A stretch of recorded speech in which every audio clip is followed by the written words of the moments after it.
I'm Dana Denha, and you're watching FYI. Public art attracts the eyes, makes people think and react. And now the Ann Arbor Art Center is trying to make the city an art destination. Take a look at the latest sight to see on Liberty Street. The Cupcake Station is now a treat for the eyes as a mural by Jesse Castle stands tall on the building's facade. This project came to be through the Ann Arbor Art Center, working with local developer Ed Shafran on producing a mural on this property. When he looked at Jesse's work, right away he connected with it. He liked the color, he liked the way the compositions that Jesse put together. So we let him drive that. He said, I would really like to interpret what people maybe 50 years ago would have seen and loved about Ann Arbor. What would that look like in a contemporary format today? So that was the conversation he and Jesse had. So that's what this is. From what I gathered, that this is the old Pretzel Bell building, so that is, a big statement right in front with the pretzel and the bell. There's also a lot of elements like the waves and the kayak here are references to the rivers and, outdoor activities. A bunch of different elements. Some of it is just sort of like abstract, just to help the composition. It's fun when you can really look at something for a long time and keep seeing something new. And then you talk to people about it and everybody interprets what they see differently. So it's a great conversation starter, and it's super lively and gets people to look at it from this side of town. For more on how the Ann Arbor Art Center is making the city a colorful destination, visit AnnArborArtCenter.org. Stay tuned, and we'll be back shortly with more news and information.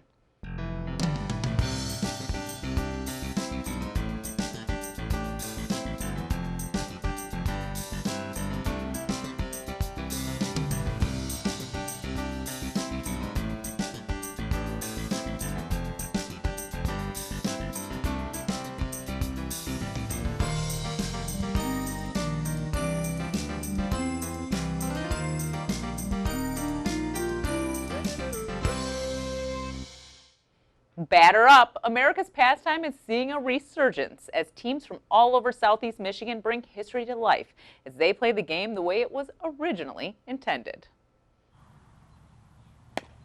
The Union Baseball Club of Dexter took the courteous approach to play as they took on the Modern Baseball Club of Chelsea. So we're playing 1860s bound rule baseball. So it's baseball when the game was transitioning from a game played by children to an organized game played by adults.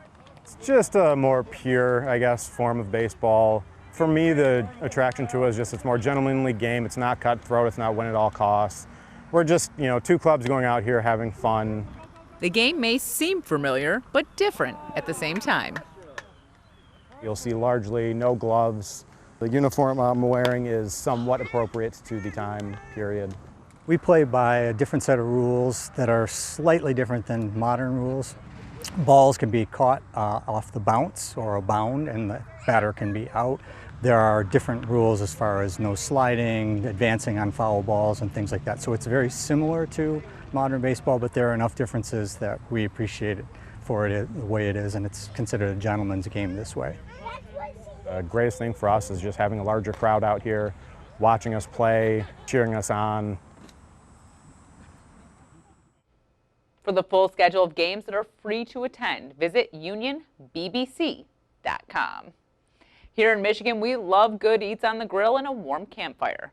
But before you ignite those flames, there's some need-to-know safety info. Learn more in this month's City Roundup in 60.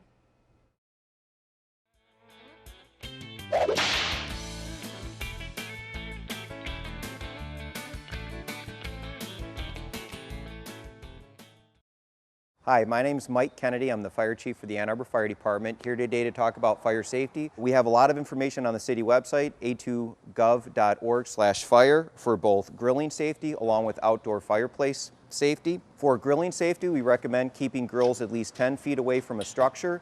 If you have hot coals, never throw them into the trash. That can cause a fire. And for outdoor fire safety, you can't have campfires in the city of Ann Arbor. They have to be 25 feet from a structure.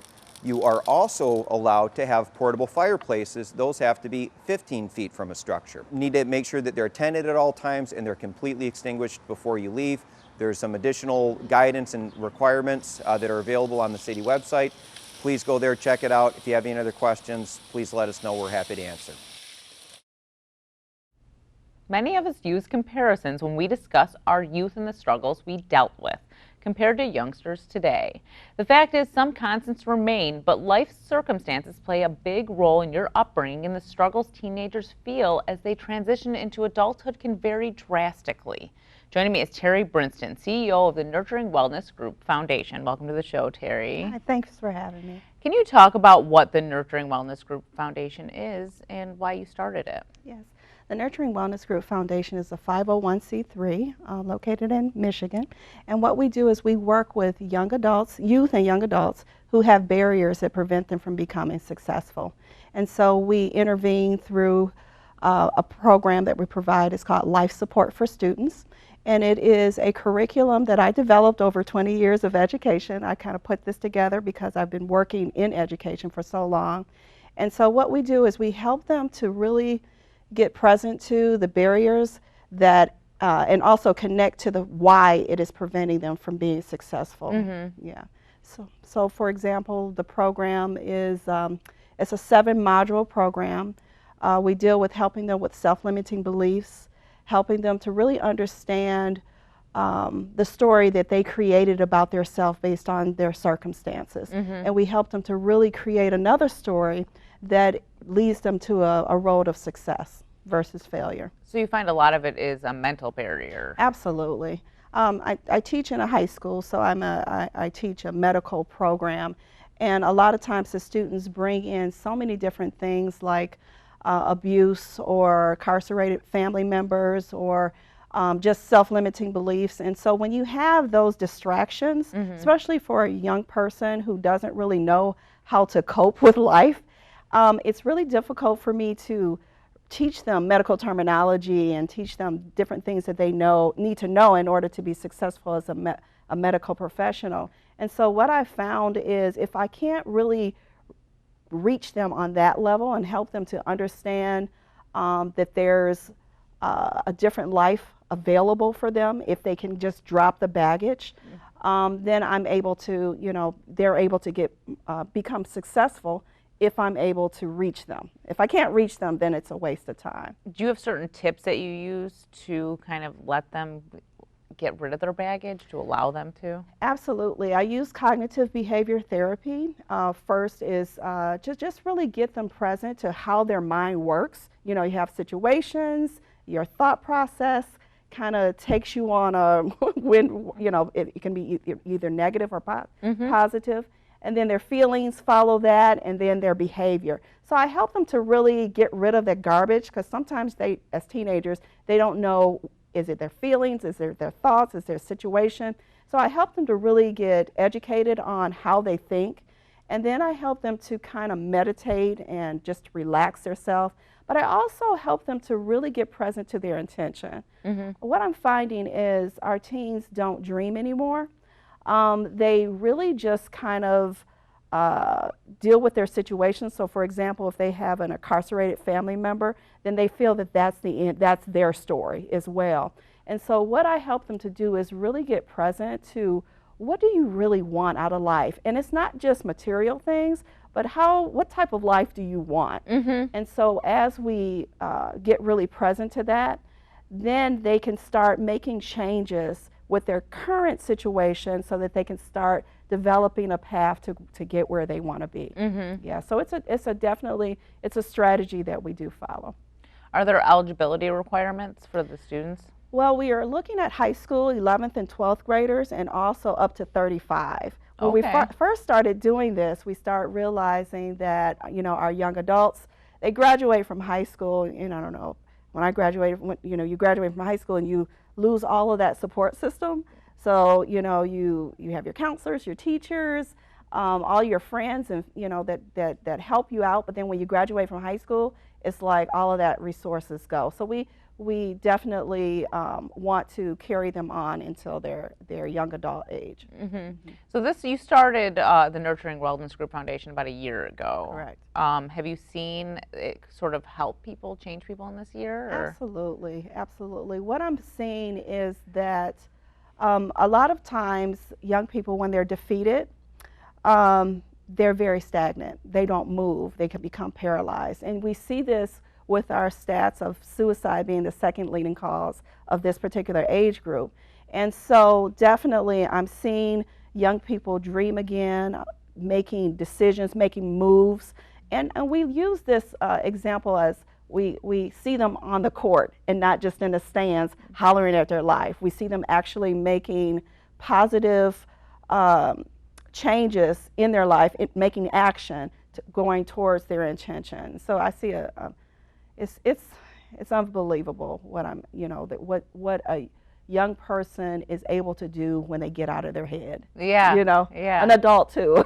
Yeah, for sure. Yeah, because you mentioned this is up to 35, so Absolutely. we're well into adulthood by that time. Mm-hmm. Well, you are holding a fundraiser coming up soon. Yes. It's bridging the Gap for Humanity fundraiser. Correct. Yeah. Correct. So why don't you tell me a little bit about the fundraiser? Well, I truly believe, and the board as well, I have an amazing board and some partners as well. We believe that it takes a village. We're going to get the young person to a certain point. So example, we're going to be really talking to them and pouring into them these concepts. But like most programs, once they're done with the content, it's like, okay, good luck to you. Well, we want to continue that. And so what we're finding is a lot of these young people are dealing with things beyond what we can help them with. And so while they're going through the program and we've identified that they have a learning disability or they need counseling or if they need mentoring or they need additional supports other than what we provide, we would like to encourage different organizations to partner with us so that we can refer them to those organizations. And so that's where the Bridging the Gap for Humanity comes in. We want organizations who have services that can support this age group so that once they finish our program, our Life Support for Students program, then we can transition them to that particular organization. So the Bridging the Gap for Humanities is a fundraiser. We're charging for, it's a banquet. We have entertainment. It's going to be a great night. Mildred Gaddis is one of our keynote speakers this year. We have a musical guest that's going to be there as well. But we really want organizations to come and just meet us, get to know who we are so that we can to get to know who they are and make sure we vet their organization, that they're reputable, and so that we can refer our students to them. Well, and you are a new nonprofit, so you're still reaching out to the community and finding your own place too. Yes, definitely. So when is the fundraiser? It is September the 14th. It is at the Marriott at the airport. Okay. And you can buy your tickets now. You can go on the website. They can go on my website. It's nurturingwellnessgroupfoundation.org. And we have a lineup of what they can expect. They can make a donation. We're always looking for we're doing fundraisers so that we can provide our program for free for our students. There's a lot of them, if they have barriers, they also have some family issues or financial issues and things like that. And so we don't want to be have to turn anyone away because financial needs. And so that's why we're doing the fundraiser. So we're on the website. There's opportunities for donations for our program as well. Well, before we go, why don't you tell people why they should support Nurturing Wellness Group Foundation? Because, I mean, there's obviously a lot of nonprofits out there, but this one's different. Absolutely. There's a lot of programs that are there, especially in our school system. We really help the students who are doing really well, and we give them scholarships and different things to help them to be better. And then we definitely have issues with the students that are not performing at all, and they're going the criminal route. But the ones in the middle, sometimes we just don't do anything for them. And these young people that I'm talking about, they're just existing, not really going too high, not really going too low, but no one is really servicing them. And so this is what we want to do. We want to help these people, these young people who are trying their best to just get by. We want to help them to exceed and to be successful in their lives. All right, well, best of luck with that, Terri. Thank you so much. I appreciate your time. For more on this and other programs, visit a2gov.org/CTN. Visit youtube.com/CTN Ann Arbor to see all that we have to offer, and remember to like, comment, and share. Thanks for watching, and tune in next time to FYI.